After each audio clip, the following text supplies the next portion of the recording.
Moustapha, nga ne nouvelle ville de Diamniadio, des sols qui font peur. waaw xam nga Diamniadio dafa bari ay sénégalais. yoo xam ne Diamniadio dafa leen di révéloo parce que boo gisee ni ñu bindee projet bi soo gisee maquette yi ñuy defar ci Diamniadio soo gisee immeuble yi fa commencé di génn bees tàq dafay révéloo na ku ne ñu bari tey jii bokk na ci li ñu gën a bëgg mooy jógee Ndakaaru gi dem dëkk Diamniadio. ñu koy waxtaane nag moo di ne fan yi ñu nekk dafa am benn symposium international boo xam ne ñi ñu dénk gox boobu di Diamniadio muy délégation bi ñoom ñoo ko organisé woon bokk ci ak ñu seen xam-xam màcc ci mbirum suuf ak tabax ak yu demee noonu mu am ci wax yoo xam ne nag dama ko liir ci presse bi mën na tiitloo ku nekk moo di ne ñi nga xam ne ñoo ci ay expert xam ko dañ ne Diamniadio suuf soosule baaxul pour tabax dëkk bu mel noonu parce que suuf la boo xam ne déjà norme de sécurité yi nga xam ne mooy permettre ñu tabax fa pour am ko fa dafay jafe ba pare suuf la soo xam ne aussi ban kese la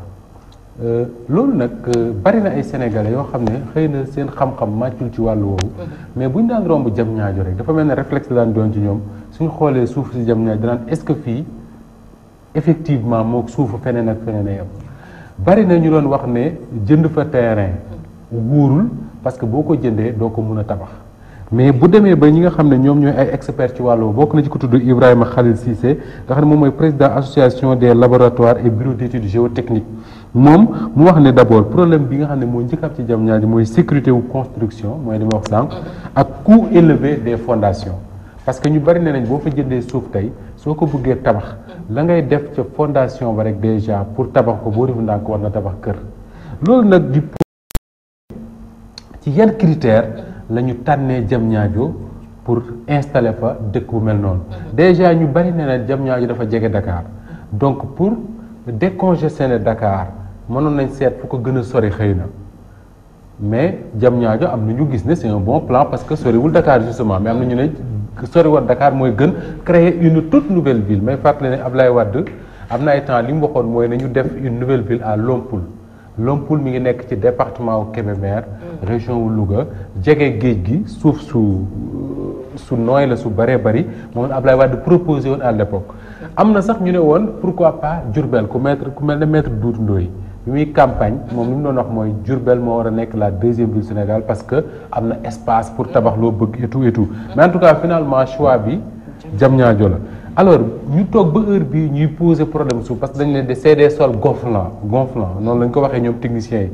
pourquoi ñu toog ba heure bi ñu doog a poser ce débat est-ce que nekkul woon débat boo xam ne mënoon nañ ko poser avant ñuy retenir Diamniadio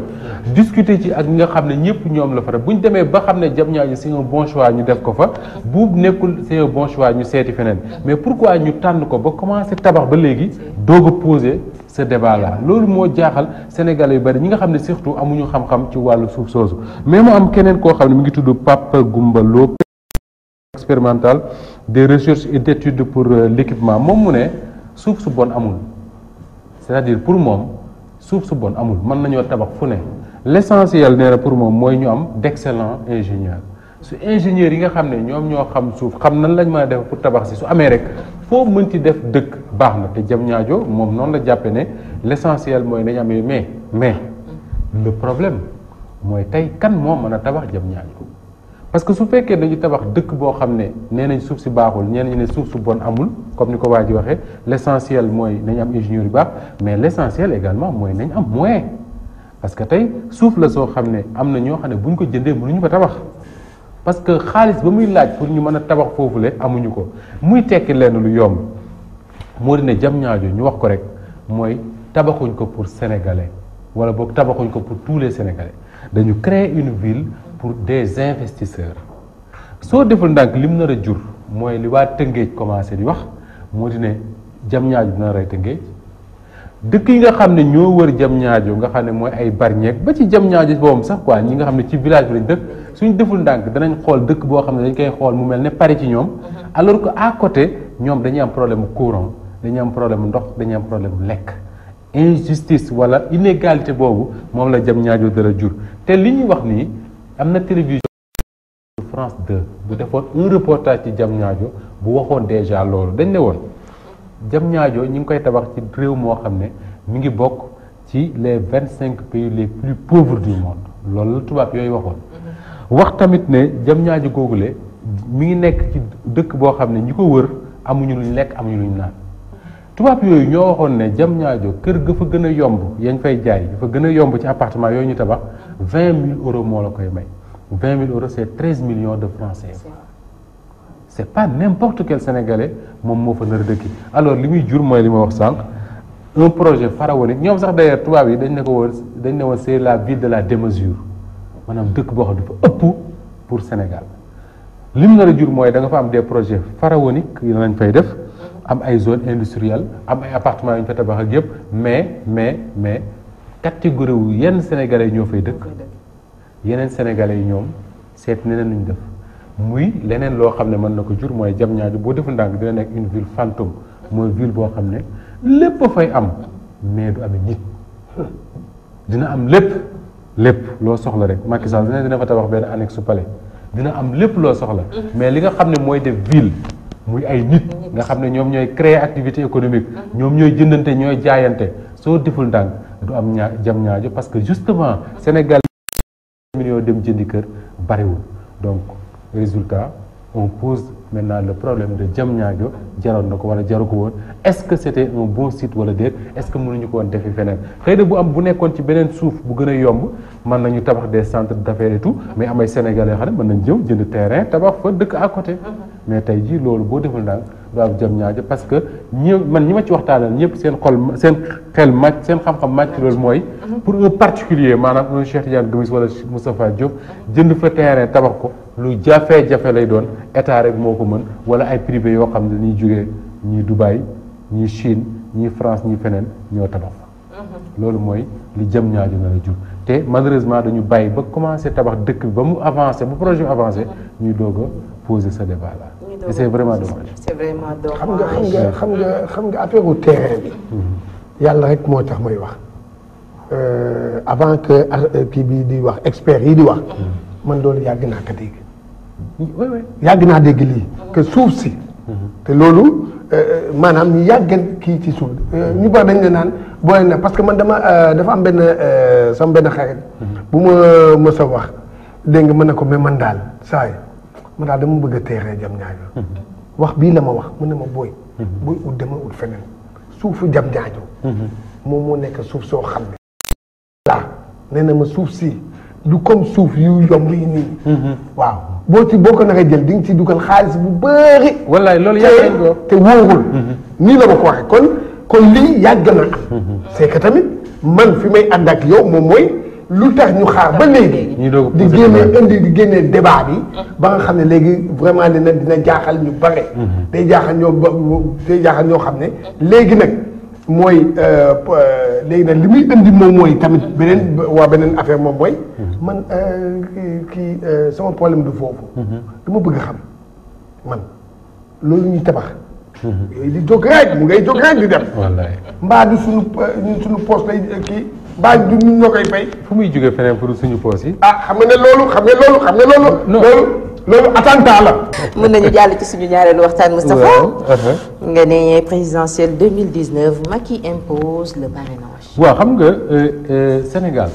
depuis ñuy def élection présidentielle ba léegi dañuy def su fekkee ne da nga am parti politique bu la boot ne diw mooy suñu candidat doo soxla benn signature kenn da ngay dem fay sa caution présenté wu. léegi su fekkee ne da nga nekk candidat indépendant maanaam faroo ci benn parti bëgg a dem nekk président ñu ne la wutal ay signature 10 000 la woon suma jumul Youssou Ndour defoon na ko élection présidentielle 2012 ba mu demee conseil constitutionnel ñu ne signature yi am na yu ci baaxul ak yu ci matul écarté bokkul président Macky Sall ñëw nekk président moom ñu ngi ko fal ci système bi ma la wax nii système boo xam ne da ngay am sa parti dem nekk candidat système boobu ci la fi moom la fi Senghor bàyyi Abdou Diouf moom la fi bàyyi ci la Abdou Diouf daanoo Ablaye Wade nekk président ci la Macky Sall daanoo Ablaye Wade daanoo Macky Sall nekk président suñ ma dégg ne damaa bëgg mu daanoo yaa ngi dégg léegi Macky Sall nekk président mu ne système boobu nag nañ ko soppi man d'accord naa que ni démocratie moom du lu parfait dañ koy perfectionner saa su ne te xëy na si sama njort bu rafet ñoom dañu yaakaar ne parrainage mën na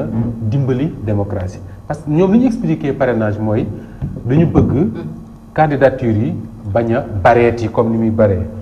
mais ma ne candidature yu bari yooyu moo tax Macky Sall nekk président encore une fois xëy na bu parrainage amoon su ko Abdoulaye Wade imposé woon xëy na Macky Sall nekk candidat mais quoi qu'il en soit parrainage bi nan la war a demee Fabel mooy nga am parti nga bañ a am parti nga nekk indépendant wala nga nekk candidat coalition lu la neex nekkal dañ ne la ñoom dañ ne bu fekkee ne fichier électoral bi 6,5 millions la jàpp 7 millions jamono ji ñu ne da nga ciy am 1% ñu la signal ne nangu nañ nga nekk candidat loolu mooy parrainage 1% yooyu mooy 65 000 wala 70 000 su fekkee 7 millions la ñu yokk ci ne da nga koy am ci différentes régions xam nga am na ñoo xam ne 70 000 mën nañu ko am biir Dakar. sonalu leen. mais ñu ne da nga koy am ci chaque région bi da nga am fa minimum 2000. soo ko yóbboo nag ñu xool ba xam signature yooyu yëpp su baaxul doo nekk candidat su baaxee ñu ne mën nga nekk candidat mu nar a jur coow lu bari ci réew coow lu bari li tax mooy tey jii su fekkee ne li ko opposition bi ragale ne pouvoir li mu bëgg mooy ginnaaw ñoom noonu la ñu koy waxee ginnaaw mu utiliser justice pour écarter yenn candidats yi am candidat yoo xam ne moom justice mënu leen écarter parce que yoruñu dossier boo leen toppee ñu ne nañ utiliser beneen système noonu la ko opposants yi waxee du man maa ko wax muy parrainage pour écarter ñenn ñi lim nar a jur mooy danañ dem élection présidentielle ñu bari ñëw indi seen candidature indi seen caution indi seen ay signature ñu xool ko ne signature yi baaxul bi baaxul ba écarté boobu nag moment ba muy amee ak diggante ba ñuy demee élection réparation xaju fi defaraat xaju fi loolu lim nar a jur mooy dana am ñun écarté ñu ne par force danañ bokk mu jur coow lu bari moo tax ma yaakaar ne su fekkoon ne li ci nguur gi jublu mooy fexe ba suñu système démocratique bi ñu perfectionné ko mu gën a baax gën a rafet li doon yoon mooy président Macky Sall ci boppam jëloon responsabilité convoqué kenn par kenn parti yi nekk ci réew mi yëpp ñu toog mu waxtaan ak ñoom ne leen lii laa jublu ci parrainage nii lañ koy defee nii lañ koy defee ku ci nekk jox ko xalaatam après ñu waxtaan ba juboo su ci classe politique bi yëpp juboo ne parrainage mën na nekk parce que dafa war a rafetal démocratie buñ ci juboo ñu def ko du jur coow mais li tax mu nar a jur coow mooy tey boo xoolee la majorité 55% de l'opposition au Sénégal bokkuñu ci waxtaan yi ñi ci bokkoon muy ko ñi judde seen bopp correct mooy ñoom Mourou Diagne Fada ak Aïssata Tall ak Abdoulaye Baldé ak ñooñu bokkoon ci waxtaan yi bañ demee ba ci biir dañoo génn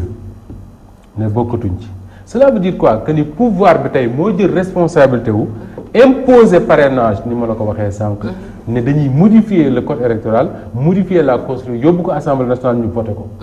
léegi nag problème bi mooy nan lay demee parce que tey l'opposition dañ ne woon dañuy sitting tey buntu ministère de l'Intérieur place Washington nee nañ dañ koy bàyyi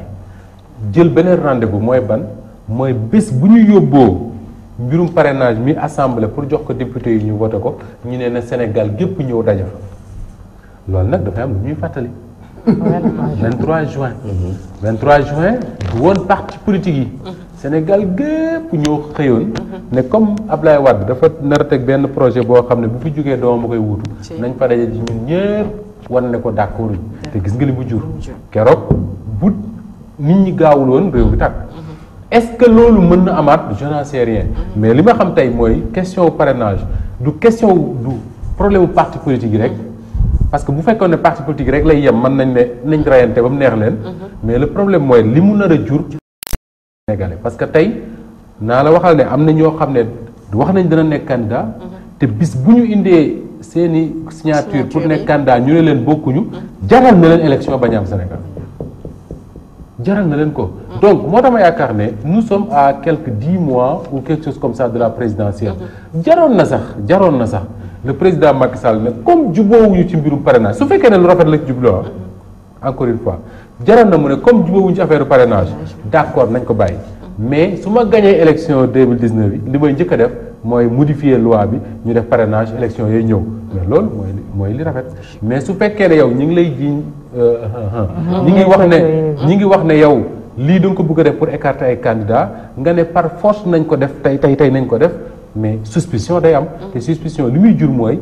ñii ne ñoo bañ ñii ne nanguwuñu mu jur jàmmarloo te encore une fois élection présidentielle Fabel nañ ci def attention. Afrique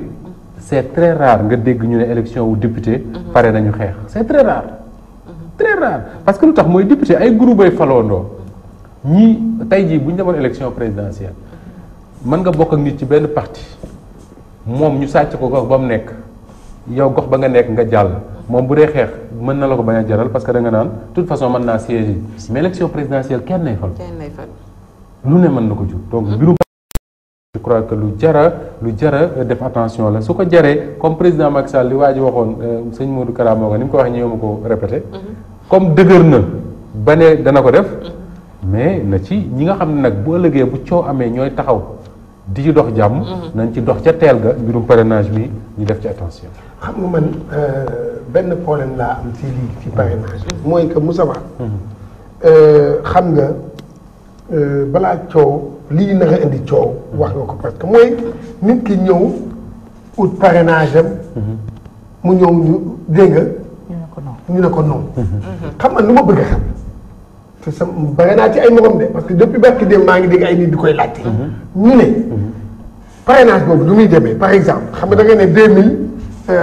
signature minimum ci gox ci waaw léegi damay wax man moo ut parrainage aw doon ut parrainage faagaw su ut parrainage waaw léegi waaw sama 2000 yooyu kon man 2000 yooyu signature yooyu de du bokk ak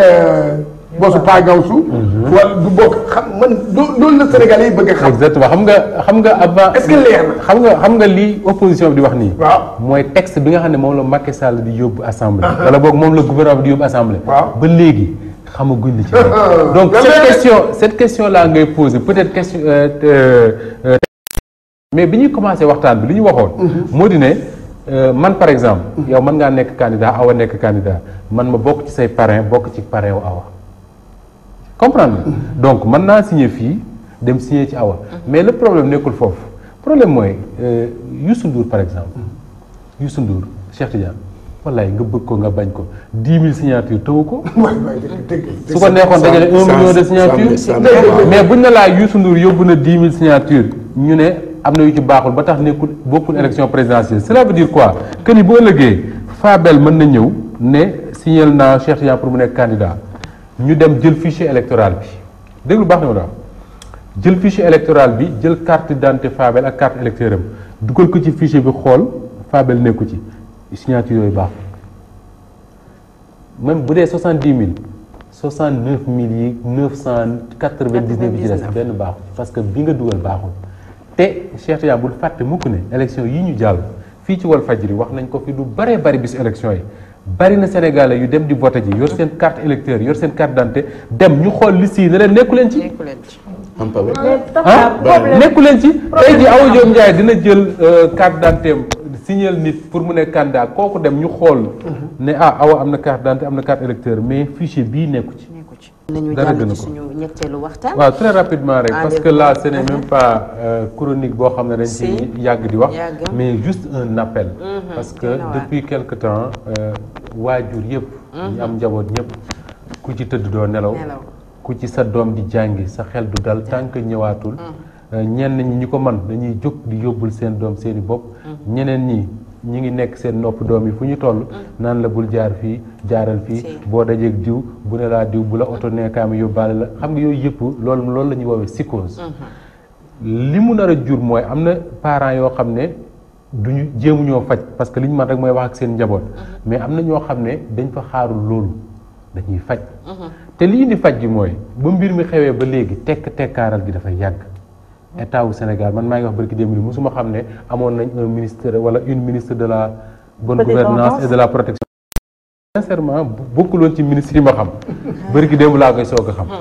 alors tekkaaral gu yàgg googu Fabel ñu toog kenn waxul ñuy rey xale yi doomu jàmbur yi di leen fëkk di yóbbu parents yi di jooy télé boo seetaan gis ko fa autorités yi toog mel ni ku ko déggul conseil des ministres am fi amati fa mosoo dégg président de la république wax ci wala ministre ba nga xam ne moom la dénk loolu toog conseil des ministres wax ko ñu bind ko ci communiqué bi bañ xam ne nguur gi jóg na ci loolu moo dem ba jur ñenn ñi ne comme nag ñun état dañoo seetaan police seetaan ñu bàyyi leen ñu faj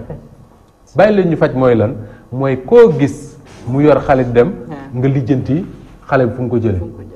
su xale bi ne xaw ma ko nangam ak nangam coow commencé ñu commencé dóor mën nañ ci faat doomu jàmbur li xew Médina démb mën na xew fu ne parce que kooku xaw ma ba xam da doon sàcc xale bi déet xaw ma ko fekkewu ma ko mais tey jii mais Fabel mën nga dox ci mbedd xale wu xale na la dama réer ñaata yoon nga dox ci mbedd xale na la dama réer c'est important foo dëkk mu ne xaw ma nga ne ko taxal ma jàpp sa loxo yóbbu la kër chef de quartier yenn saa yi nga toog sa kër nit ñëw fëgg la yore xale ne kër chef de quartier bi lay xalaat laay seet fuy kër chef de quartier bi soo ne koo la xew mu ne xale bi laa for ci mbedd mi kooku tey jii jamono jii koo dajeel mu yor xale soo ne koo xale bi fu mu jëm xale bi ne la bëgg a yóbbu kooku bakkanam a ngi ci xottu gerte loolu la ñuy woowee justice populaire loolu mooy vendetta te loolu je crois que li ko nar a régler mooy autorités yi yëkkati seen i kàddu wax comme ni ko directeur u sécurité publique xaw ma waxee barki dem mooy policier boobu wax ak sénégalais yi ne leen alkaati yi ñu ngi jéem li ñu mën nañu bàyyi alkaati yi def liggéey boobu mais tant que nit ñi ñi ngi am sentiment que ni justice fajalu leen police fajalu leen ñi nga xam ne ñoom lañ faloon pour ñu assurer seen sécurité ñi ngay lijjanti seen sécurité bopp fàtte seen sécurité ñoom di tabax yi paleeg xaw ma lan ak lan mais li muy jur mooy nit ñi ne comme noonu la nag suñu njaboot yi ñoo ko jural suñu bopp dañ koy sàmmal suñu bopp te loolu man defe naa aw moom ko envoyé barki dem vidéo boo xam ne benn waaye mi ngi wax ne moom ci biir këram lañ fekk soxnaam nar a jël doom fii ci Liberté 6 du noonu du loolu wax Liberté 6 ci biir këram nar a jël doom alors loolu day dem ba yow sa kër ku fa fëgg sax nga mais am na benn journal bu ma lire yàggul ci fan yi ñu ne un père de famille qui vole son propre enfant or que doomam la dafa ko doon yóbbu hôpital pour faj ko parce que sa maman est dans l'incapacité kooku xam nga gars yi wër ko tuuti ñu lance l'insecte am na waa ju ma vidéo bu ma seetaan waa ji mbooloo ko wër nar a faat ba keneen ba police gendarmerie Foire defe naa moo ko jël si te waa ji lu ko teg mooy moom mooy xaritu papay xale bi yaayu xale bi xaw ma mu jël ko yóbbaale ko géej bi muy wàññeeku nee na benn maire ne ko yow foo jëme xale bi mu ne ko kii sama doom mu ne ko juróo ko nit ñi daw ñëw te papay xale bi mooy xaritam il a fallu que yaayu xale bi ñëw ne maa ko dénk sama doom maa ko jur te gendarmerie ñoo ko mujj jël sinon dañ doon faat ba kanam. dañ ko doon rey ba pare après doog a comprendre. parce que vidéo bi ngay wax maa ngi koy gis. xale yi topp ko nii exactement dañ koy rey day dem ba yow soo doxee ci mbedd bi gis xale bu réer sax doo ko nangoo jël. doo ko nangoo laal mais démb suñu benn confrère mi ngi may nettali day dem si benn gox. am bërëb bu muy laajte. nee na dafay jub xale yi pour laaj leen rek xale yëpp laal di daw. exactement nee na moom si boppam après mu ne. man def naa sax erreur. ndax période bii. ma jub xale yi sax bëgg leen laaj fi ma jëm. xoolal xale yooyu naroon nañ ma ci bu xale yooyu dawoon ay nit ñëw ne ko yow xale yi ngay lan la ngay dàq xale affaire yooyu dañ lay rey. wóorul bala ngay expliquer ñu rey la. alors moo tax daal encore une fois appel la boo xam ne peut-être on est mal placé pour lancer cet appel là mais il faut que nit ñi également ñu ànd ak xel. def attention doom neex na lool ci xol la sax. ñun ñëpp ay njaboot lañ yor mais nag. di faj ba jur jàngoro jaru ko nañ def attention man dama naan sax su fekkee ne gis nga ko comme ni ko père Gauss waxee sànq koo xam da nga ko soupçonné yaakaar ne waa ji xale bi mu yor boo def ndànk mën na ko yóbbu foo xam mais war alkaati yi policiers yi ñoom suñu ñëwee danañ mais soo woowee nit ñi pour ñu ñëw mais ça le problème est tellement complexe. complexe très complexe. tey temps bi ngay jël pour woo alkaati xam nañu fii suñuy alkaati seen ay déplacement wak yi ni mel li ñu doon wax moo di tey ji dañu waroon am des mesures dissuasives yoo xamante ne waroon na fi implanté wu bu yàgg du woon sax ci mbirum xale yi mais pour li nga xamante ne moom moo jëm ci sécurité publique bi tey ñu ngi wax ne ASP affaire yooyu mais liñ leen doon doyee tey defeewuñ ko loolu police de proximité la ñu waxoon. tey li ni mel par exemple tey xale boobu ñu rey Tëngéej. fañ ko reyee population bi lan la ñuy laaj poste de police. c'est-à-dire que ni Tëngéej soriwul Ndakaaru la c'est une ville. amul poste de police ci gox boobu muy benn problème boo xamante ne muy mel ni politique sécuritaire. ci biir réew mi moom moo jara réfléchir à tey ji itam nit ñi bàyyi xel carrément ci xale yi. mu am sécurité bu mët ci xale yi surtout rawatina ci période bi problème suñu porosité frontières yi day posé wu parce que on dit que ñi nga xam te ne ñooy def li ni mel c'est des étrangers et c'est ça qui est également dangereux. porosité frontière yi moom ça pose également problème tey jii. parce que li nga wax ni dafa am solo que ñun suñu culture daf ci bokk ku ñu xamul rek am nañ ko àttee soo gisee ñu naan ñag mooy àll mooy yaa ngi dégg ñag ba donc su fekkee ne dañ ko jàppe noonu dañuy dem ba day am suspicion ak ñi nga xam ne ñooy dund ci Sénégal bii te duñu ay sénégalais te bul fàtte ne réew moo dem ci àdduna fekk fa ay sénégalais y a de bons africains yu nekk Sénégal gi intégrer la société di fi dund en toute tranquillité comme il y a de mauvais étrangers yu nekk parmi nous comme on dit mais lu ci mënti am encore une fois sécurité publique la parce que gis nga man dama taxaw benn jour fii ci BDN bi président Macky Sall Rome ma defe naa ak turc bi Erdogan mais aw boo gisee sécurité bi ñu àndal soo gisee sécurité bi ñuy jox soxna si njiitu réew mi soo gisee sécurité bi ñuy jox doomu njiitu réew mi soo gisee sécurité bi ñuy jox ministre yi Sénégal mais wallaay war a sóori nag nañ ci wàññi tuuti rek dimbalee ko ñi nga xam ne am ñu doole tey jii man quartier bii ma dëkk Ouest Foire gii bi élection yi ñu bëgg locales yi jub see woon wala législative am na élection yi ca lañ fa def lamp yu leer nañ yoo xam ne boo duggee ci quartier da nga naan Paris la yi ci ëpp léegi boo wàññee 10 7 yi fay nañ kenn toppatoo ko maire bi talatu leen ma ngay lijjanti leneen fu mu ne nii élection ngeen di tàkkaat élection lañuy tàkkaat mais dans ces conditions là nan nga mën a assurer la sécurité des gens doy na wax mu nekk lu doy barke démb rek maa ngi ciy am ko ma ciy waxtaanal Charles waxtu bi jeex na mu ne ma man jéggil xale sax ñeme fekk xale taxaw ci booru tali nga jàpp loxoom jéggil ko ma jéggil la donc yooyu yëpp nekk ay nga daan dajee xale muy jooy ci mbedd mi nga jël ko yóbbu kër chef de quartier léegi kenn ñemeetu ko mbir yu doy waar war nañ ci gaaw fekk ñi war a wax ñoo waxul soo nekkul Cheikh Tidiane Gomis siiw ba xam ne xam nañ la waaw bul jël doomu jàmm parce que Cheikh Tidiane Gomis au moins bu ñu ko gisee bu ñu xale ñu ne ak kii xàmme nañ ko wala fajir la nekk moom daa mun taraw mais boo melee ne man kenn xamu la